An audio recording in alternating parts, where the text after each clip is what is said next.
ibunya dan ayahnya itu ada yang Syiah, ada yang Sunni, dan itu menikah. Kakeknya juga seperti itu, ada Syiah, ada Sunni dan menikah. Dan mereka bisa hidup baik-baik saja. Oke teman-teman, Assalamualaikum warahmatullahi wabarakatuh. Teman-teman, aku ingin cerita tentang kebingungan aku tentang peristiwa yang terjadi belakangan ini, perang Iran, Israel, dan juga Amerika.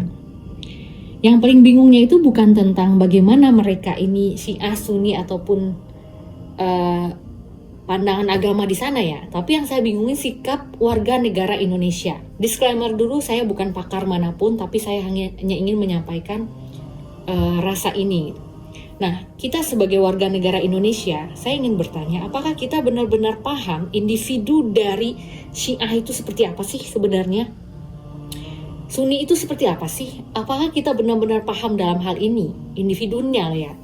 Karena kayak banyak yang komentar, ngapain dia itu Syiah, sholatnya aja ada batunya gitu ya. Tapi setelah ditelusuri nih, saya berkomunikasi dengan beberapa teman saya dari berbagai negara di Timur Tengah, di kawasan sekeliling Iran itu. Ya gimana ya, batu itu sebagai simbol kedekatan dia dengan tanah, karena kita manusia akan kembali ke tanah. Nah kalau memang sesuatu itu dapat meningkatkan keimanan mereka, ya gimana, itu kan lebih baik daripada ada muslim yang tidak sholat seperti itu. Dan juga teman-teman, ada loh ternyata di negara kawasan sana tuh, orang tuanya, ibunya dan ayahnya itu ada yang Syiah, ada yang Sunni, dan itu menikah. Kakeknya juga seperti itu, ada Syiah, ada Sunni, dan menikah. Dan mereka bisa hidup baik-baik saja. Kenapa di Indonesia ini orang-orang itu memperdebatkan masalah mazhab lah, masalah pandangan, masalah agama ini segala macam. Ini Wahabi, ini Syiah, jangan ya gini. Kenapa teman-teman? Kenapa? Apakah kita benar-benar tahu dengan hal ini?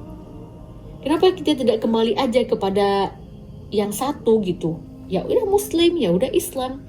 Nah, bicara tentang Palestina, ini kan bukan tentang agama lagi gitu. Ini tentang kemanusiaan. Dan kita tahu bersama di Indonesia ini, penjajahan di atas dunia harus dihapuskan karena tidak sesuai dengan peri kemanusiaan dan peri keadilan. Nah, itu kan dalam undang-undang kita udah jelas. Siapapun sebenarnya yang Palestina ini dalam hal ini kan dijajah oleh Israel. Sampai sekarang dia belum mendapatkan kemerdekaan itu, dan kita tahu Palestina lah negara yang mengakui kemerdekaan kita.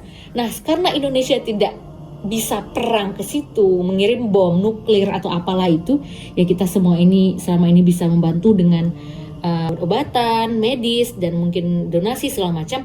Ya udah, kita mungkin mendukung, dalam hal ini mendukung Iran. Karena apa? Karena dia fighting dengan Israel. Untuk sementara Palestina mungkin bisa teralihkan gitu, dan syukur-syukur terhentikan perang dan jajahan yang ada di Palestina ini.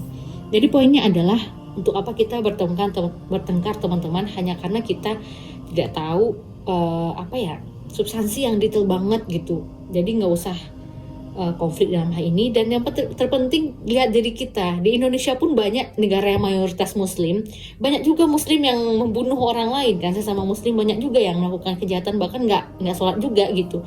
Jadi lihat aja diri kita, perbaiki diri kita masing-masing, dan semoga kita menjadi lebih baik lagi, dan kita doakan situasi lebih baik. Mungkin itu.